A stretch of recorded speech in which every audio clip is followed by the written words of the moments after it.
Hello, Recording. hello. All right. So, trying a new thing tonight. We will see how this goes. And maybe a little review. Yeah, right? God. Well, hopefully it can. I mean, it's registering that it can hear us, that there's like sound going in there. So, that's Yeah, got to mean I, s- something, right? I see my voice on there. It's pretty cool. Yeah, it's moving. I don't know. We're just the baby podcast, just trying to do the things. I don't know. I I don't know how to do this. I don't know what I'm doing, but cheers. Salute. Cheers to tacos and murder. Tacos and murder. I know nothing about your case other than it's what, and it would have been exactly where we were camping, Yeah. which is Yeah. what. Yes. um, yeah, Lawrence taunted me all night about it. He's like, Nicole's got something for you. And I'm like, what is it? Like, what is it? And then I started looking, like, I was trying to find like random cases online in that area because I can't handle, I'm a millennial. I'm an Aquarius millennial. I can't handle surprises. It's me. Yeah. But I'm really, I think it's going to be a really sad story, but I'm Yeah. excited to hear you tell it. Yeah. It's gonna be really sad. Oh, there he is. Hi, Zion. He made it. You're tardy for the party. You're ready for true crime. We get it, man. Nicole, I do want to hear yours first because I can't handle the suspense. Okay. I need to hear Okay. this story, and I don't want to get too ahead of myself on Paul. Yeah. So, Well, I would just like to point out, and I will show the YouTube, that I wrote my story out, people. I did the research, and I'm excited to test out my new researching abilities. So Matt was super annoyed because I was writing this on the way home from Mexico in the front seat, and then I would like write a little bit and I'd be like, okay, can I read it to you now? So he kept hearing the story in like 30-second blips, and he's just like, I need to know yeah. what happened. Stop. Oh, wow. Yes. That's why I'm so, like, Yeah. again, I think it's going to be a super sad story. I'm not going to Yeah. lie, Yeah. but I'm really excited to hear you tell it. And I think it would have been a really good campfire story. Yeah. Excuse me. Good thing there's a lot of those for Arizona history. So, yeah, so the case that I'm doing tonight, this case really does hit home actually, because it's something that I fear with my own stepson and my husband out in the world, in the wilderness. So, here we go. The case starts with David Greenberg. It's his 12th birthday on November 15th, and he has begged his parents to postpone his birthday party because his scout buddy, Mike Early, was celebrating his golden birthday, November 16th, 1958. Tonight, we are covering the Tucson Tragedy of 1958. On his golden birthday, Mike Early decided that he wanted to celebrate with his scout buddies on a hike called Mount Baldy, which is now called Mount Okay. Ryston, in the Santa Rita Mountains. The plan was to follow the hike to the Fire Lookout sign and return to the Madeira Canyon campsite for the night. 6 boys made it with permission from their parents. Eagle Scout Mike Early, who was also the junior assistant Boy Scout, and he was 15 at the time. They were leaving on Saturday, which was November 15th, which was David Greenberg's birthday. So then the guy who's having the birthday, basically the camp out birthday party, was Mike Early. And so he was 15. First class Michael, second class Lou. Ralph was 12 years old. Lou was 16 years old. There was a tenderfoot. His name was David. He was 12 years old. And Ronnie, and he was 11. So 6 Boy Scouts loaded into the truck of Mike Early's dad, and they were dropped off on Saturday, November 15th, 1958, The boys geared up and headed to the mountains. The weather forecast was clear and 70. Although Lou had his pause as the sky seemed to be a little bit off that morning, it had a red hue in the sky. That morning, Lou took a pause. He had heard from a experienced sailor that when the sky looked red, it meant to take warning. Lou shared that info with Mike, but unfortunately, Mike chose to brush it off. On the morning of, John, Mike's dad, who drove the boys to the area in which they were dropped off at the lodge, Mike's dad said that he would be back the next morning to pick the boys up for the birthday parties. The boys then began their hike to the base camp at the Baldy Trailhead, which you can actually still camp at today. By 1:15, Mike huddled the boys up together and they headed up the trail. When the boys got to the campsite, they set up their camp. By 1:15, Mike huddled the boys up together and they headed up the trail. At this point, the temp had dropped to about 56 degrees. It took them about 2 hours to get to the Josephine saddle. Unfortunately, Ronnie, one of the younger boys, had a blister and started to fall behind. As he was falling behind, he lost sight of the boys. He yelled for them. Ralph heard him, turned back around for him. Lou, another scout, said that they would turn around in 30 minutes.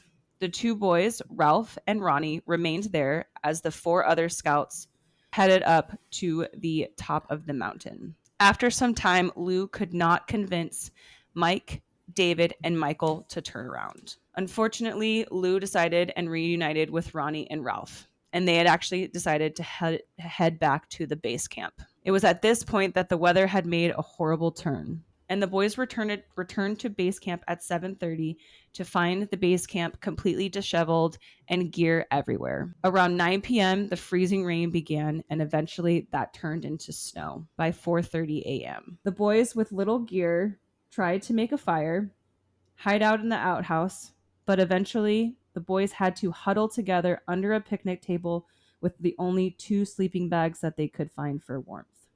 In the morning, Ralph went down to the lodge to see if Mike's dad had arrived to help them. Luckily, his dad was already walking up the path. So let me pause this real quick. At what point you knew that you dropped off 6 scouts? At what point in the middle of this snowstorm are you heading up to where you dropped them off? Just want to pause for that because, I mean, at 4:30 is when the snow started, and the dad didn't get there until much later. So anyway, and he just like dropped them off and like left. Yeah, I mean it's 1958, so different times, I guess. But and I'll talk about it. I talked to Matt about this because Matt is a scout dad and he is a pack leaders. Yeah, he's a pack leader, whatever, one of those things. Yeah, so I discussed it with him, like where the protocol went wrong or how the protocol has changed since then. But okay.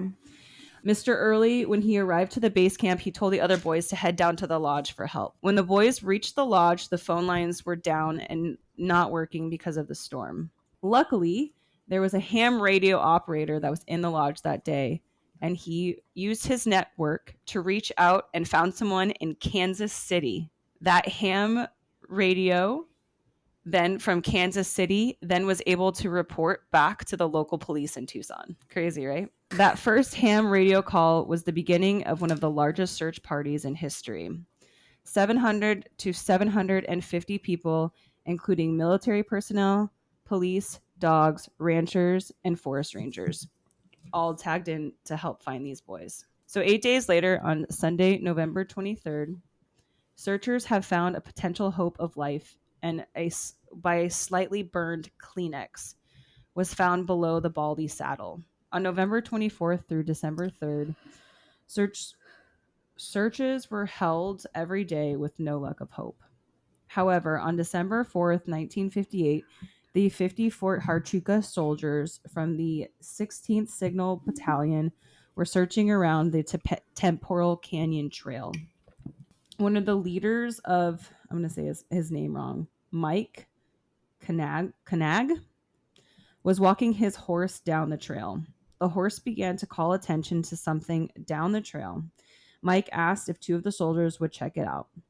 One of the soldiers, as he was moving down the trail, slipped and rolled down the hill. Unfortunately, he landed on the body of one of the missing boys. When they realized what had happened, Mike immediately rode his horse to the saddle and shot off 2 shots, alerting the search crew that something had been found. The boys' father were escorted to the lodge. The search party found the 2 other bodies, a still operating flashlight, a hatchet, and what was the remains of a fire. Like a hatchet, Yeah. Mm-hmm. Dude, was it one of the boys? Mm-hmm.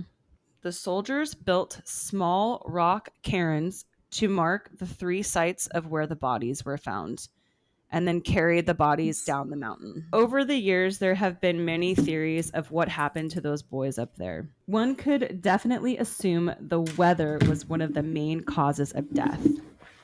However, to this day, one of the surviving scouts still does tours. His name is Ralph, the boy that met Mr. Early halfway down the hill to the lodge. Ralph's sister, Kathy Halfault, I apologize if I said your name wrong, actually wrote a book about this story and called it The Death on Mount Baldy, the Tucson's Lost Tragedy. Dang. In the memory of the tragedy of Tucson, in August 1959, Ralph and the father of Mike Early carried 3 small markers fashioned by the Southern Pacific Railroad metal workers. 30 years later, in 1988, Ralph had actually moved 2 of the markers because one of them actually went missing. In more recent events of this story, Scott Gallus, who was an intrigued father, had heard Ralph's sister Kathy reading from her book at a local library and was completely intrigued by this story, and also had heard that one of the 3 markers had gone lost. So him and his son went on the hunt. That day, Scott passed the markers and left a coin in respect of the fallen scouts. Scott was called to pull out the book written by Ralph's sister. In the book had a map of the actual accounts of the boys and actually where the death sites were. By following the map, Scott found the missing marker. As the universe would align, Ralph just happened to be leading a hike that day, and Scott was able to return the marker to the correct person. And that is the story of the Tucson Tragedy of 1958. That is crazy. Mm-hmm. That's crazy. So the breakdown of this, of course, I was like, okay, like, you know, Matt being a scout leader and going out with the boys, this is literally one of my biggest fears for Matt and Oliver when they go out, is that something would happen and Matt is responsible for those boys. And so I asked Matt, like, what's the protocol? And I guess it's that you're supposed to be with, you know, always in 2s. So these boys split up in 3s. And the boys that unfortunately passed away on the mountain, there was the 16-year-old and then there was a 15-year-old and a 12-year-old. And so with that age difference, they weren't supposed to be that big of an age gap. That was one of the first things I thought too, was those are pretty big like age differences. Yeah. Like, and that Mike Early, the guy who led the hike or wanted it for his birthday, he was actually an Eagle Scout. Is that younger or is that older? What is that? That's like the top. I'm not familiar. No, yeah. Oh, okay. That's like the top award that you can get. Like that's like the creme de la crop. That's like valedictorian. Gotcha. Okay. Yeah. And so he was actually an Eagle Scout working on his life. So that's like even more so.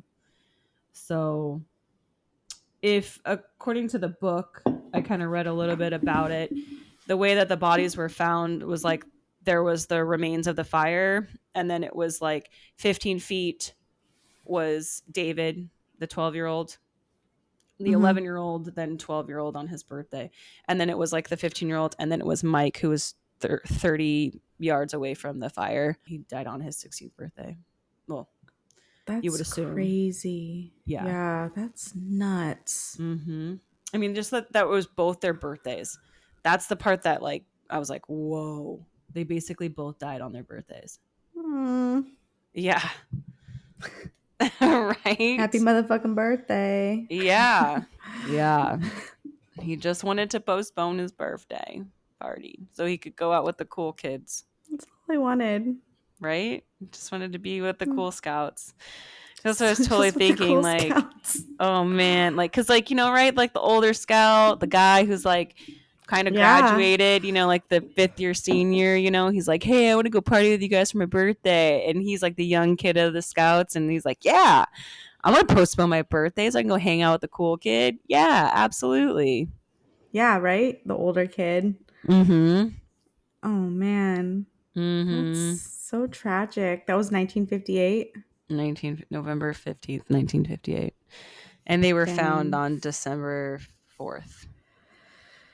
And so what day did they go hiking again? It was November 15th. November 15th, and then you were found December 4th. Mm-hmm. Jeez. Yep. Yeah, and I mean, it was 8 days before they even found the like little remnants of them trying to make a fire. How did they So, not find them? Like, I don't understand. How did they not find them?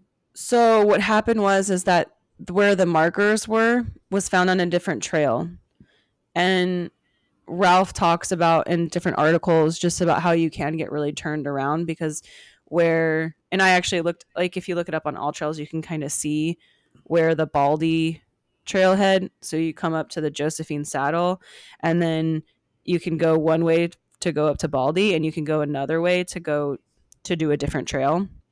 And that's what happened, is that Okay. they got to the saddle, because if you think about it, by the time that they're getting to the saddle is when the weather's changing. So tired if you don't have enough food, because I'm sure by then they had been hiking for probably 4 or 5 hours at that point. So they just got turned around and they got on the wrong trail. Dang, guys. That's Mm-hmm. crazy. What's even Is more it crazy is that these kids were out there by themselves like that. And I guess that's how it was. I mean, that's what Matt said. Like, that's just how the scouts were back then. Now there has to be so many adults per kid, and they can only be so far away. yeah, I mean, I'm a parent. I'm overprotective AF of my kids. Like, probably too much. So I probably should let them do more things on their own. But I also am a co host on a true crime podcast. Exactly, right? Yeah. I don't know. So I'm okay with being an overprotective mom. My mama Right. bear. Right. I would never. Payson, how old was the youngest kid again? You said 11? 11. Okay, so Payson, my oldest is 8, about to be 9. I would never, in 2 years from now, let him go hiking by himself.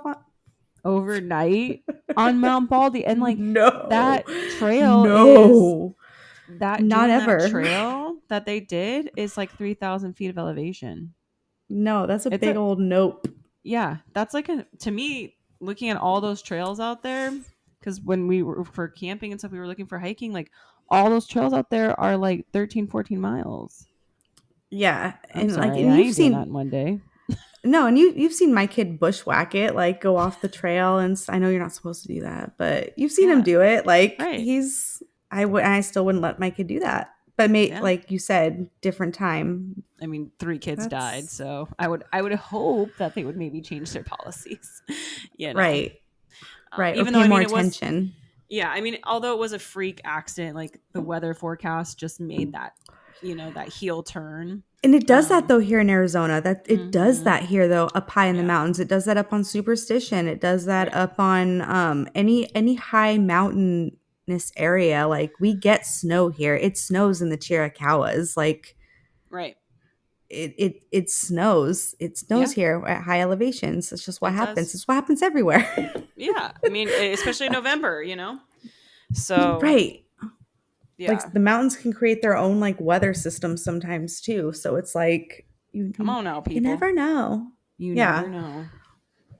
You never know. Arizona's weather is really fickle and like strange and weird anyway. So, Totally. That's that guys, story. let us know. Yeah. Yeah, Let us know what you think. Let us know your thoughts. Let us know if you think that was cool of the parents to, let their kids go yeah. on an Would you let your overnight kids camping go? trip. Like, if your kids were from the ages of like 11 to 16, would you let them go on an overnight in the woods without within 25-mile radius? Yeah, and if you would, I wouldn't judge you. I wouldn't judge you. I'm Oh sure you God, have your no, reasons, and no, like yeah. totally, it is what it is. Every parent's different. I just hardcore.